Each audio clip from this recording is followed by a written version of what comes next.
à tous, je suis ravie de vous retrouver aujourd'hui pour aborder l'ESG. Ce sigle désigne les critères environnementaux, sociaux et de gouvernance qui sont utilisés pour analyser la prise en compte du développement durable et ses enjeux long terme sur la société dans les stratégies d'entreprise. Détaillons ensemble ces trois critères.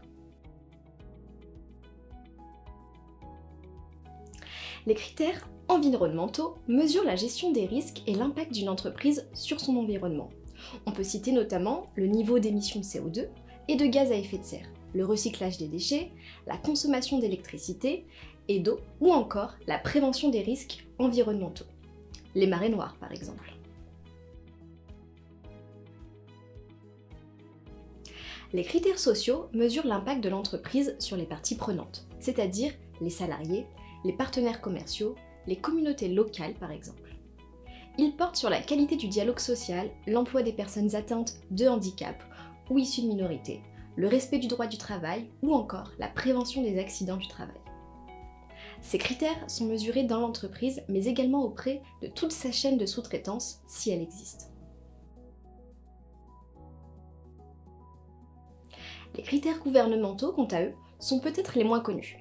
Ils portent sur la manière dont l'entreprise est dirigée et contrôlée et font référence à la lutte contre la corruption, le respect de la parité hommes-femmes dans les organes de décision, à la transparence des rémunérations des dirigeants ou encore à l'indépendance des administrateurs de l'entreprise.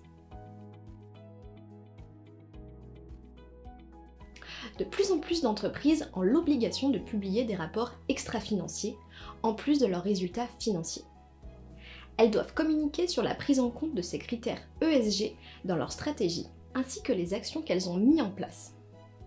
Des sociétés spécialisées proposent aux entreprises une analyse de leurs données ESG.